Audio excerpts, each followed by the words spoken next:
চলে এসেছো, তাহলে তো ভিডিও শুরু করতেই হবে। আজকের এই ভিডিওটিতে মহান কিছু ছবি তোমাদের কাছে তুলে ধরবো। এই কাজটা যিনি করেছেন তিনি নোবেল পাওয়ার যোগ্য। একেই বলে জেড প্লাস সিকিউরিটি।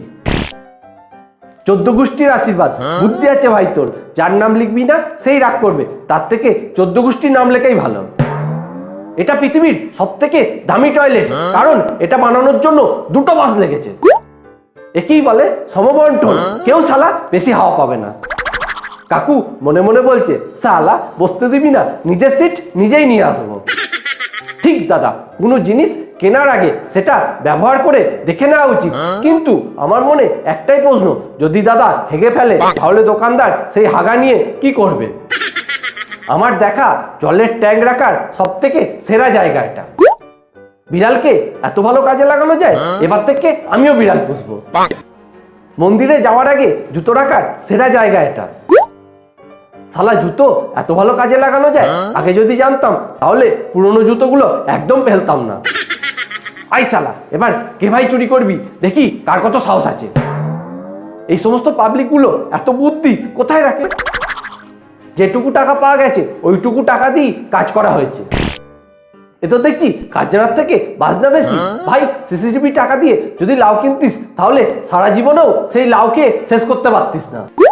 এই মিস্ত্রিকে নোবেল দেওয়ার তীব্র দাবি জানাচ্ছি। যখন কারুর হাতি চড়ার খুব শখ কিন্তু বাজেট খুব কম, তখন সে এইরকম বুদ্ধি বের করে। ওই খয়েরি পরা গেঞ্জি, সাবধানে থাকিস, দেখিস আবার ও হেগে দেয় না। এতদিনে মনে হয় জুতোটার সঠিক ব্যবহার করা হয়েছে।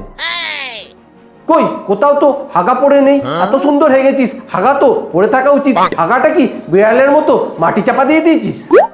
পৃথিবীর সব থেকে ব্যস্ততম মানুষ হাঁকতে হাঁকতে সময় নষ্ট না করে হাঁকতে হাঁকতে রান্নাটাও সেরে ফেলে। এটা যদি আগে দেখতাম তাহলে বাড়িতে সাওয়ারই কিনতাম না। এই হলো আসল প্রকৃতিপ্রেমী মানুষ, প্রকৃতির কোনো জিনিস একটুও সরাতে চান না। এনারাই হলেন আসল সচেতন পাবলিক। সত্যি এই মিস্ত্রির পাথরের উপর ভালোবাসা দেখে আমি মুগ্ধ। একে বাইক বলবো না রিস্কা বলবো, আই এম কনফিউজ। বুঝলাম কাকু প্রেমে পড়েছে।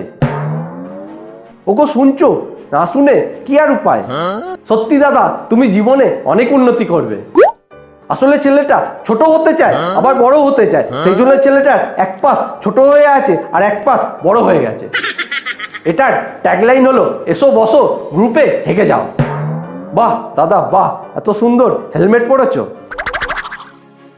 দেখে কিছু শেখো, একটা ফ্ল্যাট হয়ে আর একটা ফ্ল্যাটকে কিভাবে হেল্প করছে। আর তুমি মানুষ হয়ে মানুষকেই হেল্প করো না। এই জন্যই চাকরি করিনি। তাছাড়া দাদা একটু শান্তিতে বিয়েও করতে পারছে না। আজকাল বিড়ালরাও ধোকা খাচ্ছে, তবে তোমরা ধোকা দিও না। ভিডিওটাতে লাইক শেয়ার কমেন্ট করে দিও, আর চ্যানেলটি যদি সাবস্ক্রাইব করানো থাকে সাবস্ক্রাইব করে দিয়ে পাশে থাকা বেল আইকনটি টিপে দিয়ে নোটিফিকেশন অল করে দিও। আর সবাই খুব ভালো থেকো।